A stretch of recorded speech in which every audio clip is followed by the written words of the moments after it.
Hello, I'm Cheyenne. And I'm Bethany. And this is 10 News. Did you know in the Mauryan Empire, Hinduism was the most common religion in 322 BCE? Hindu priests and ministers, such as the advisor Chanakya, were an important part of the emperor's court. Even after embracing Buddhism, Ashoka retained the membership of the Hindu Brahmin priest and the minister of his court. Most Hindus worship one being of ultimate oneness, the Brahmin, through the representations of the gods and goddesses. These representations of gods and goddesses became incarnate with idols, temples, gurus, rivers, animals, etc. Dhamma is the set of edicts that form a policy of the Mauryan Emperor Ashoka Maurya, who succeeded the Mauryan throne in India around 269 BC. This is a set of laws in the Mauryan Empire. These laws, as well as Ashoka, the person, spread a philosophy of nonviolence and respect for others. One helpful tool was iron implements. It helped land for farming and led greater productivity to farmers, which helped feed the society. The Mauryan Empire were trading scientific ideas and technology.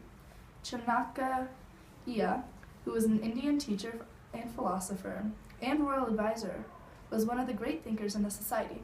The people of the empire explored and traveled internationally.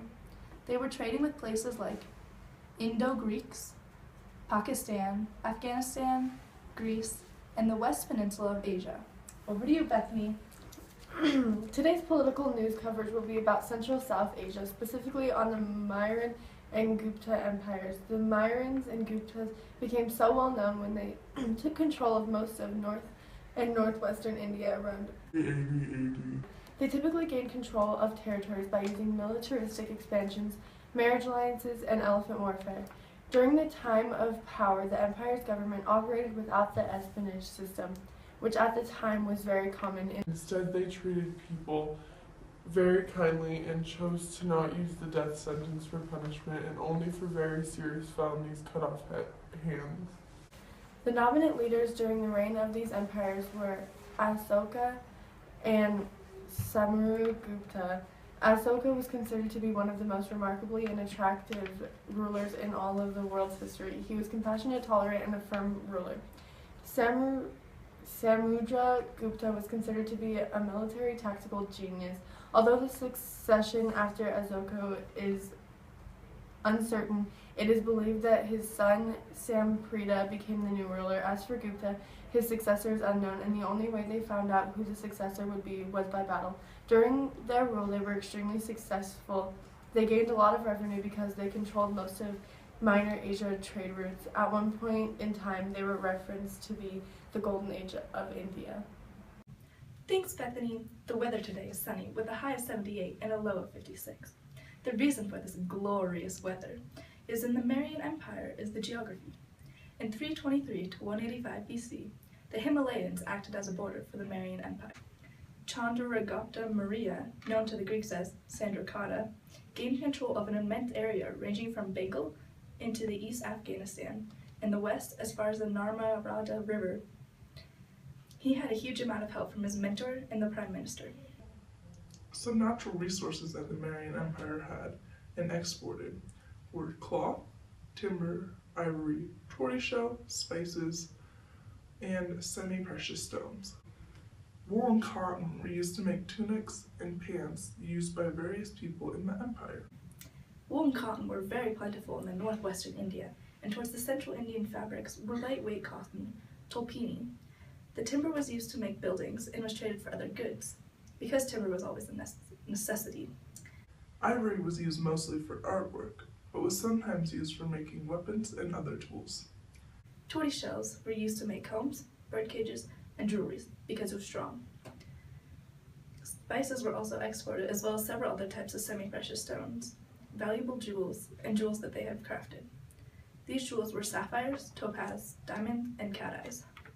These were embedded or sometimes strung in various ways and worn as ornaments. All these natural resources, the Mauryans had to do something with them, so they traded them. Trade was at its high back then. There are three major trade routes: east to west, north to southwest, and north to southeast. Along these trade routes, many people traded goods from their home countries. The Mauryans traded with other countries and empires such as Kambi, Ujjaini, Sahajari, Vidisha, and other Central and Western Asia empires.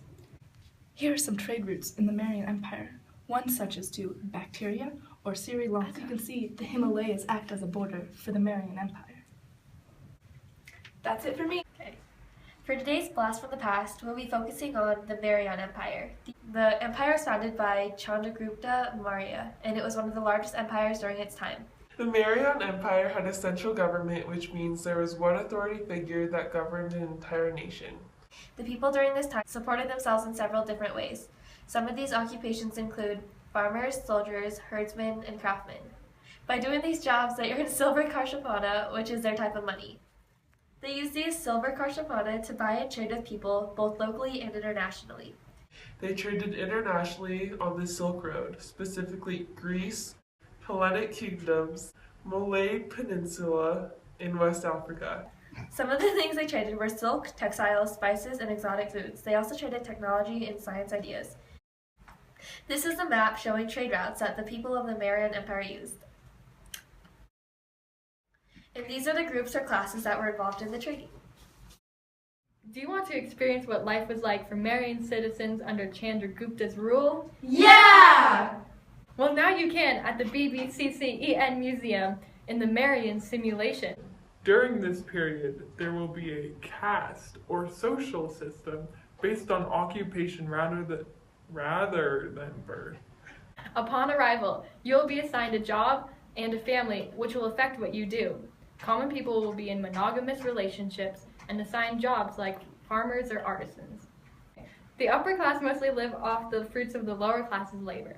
The upper class play games similar to hockey and others that turned into chess. The setting will be created with stone pillars with animal carvings on them because of their importance to Buddhism. Entertainment of the time will be included.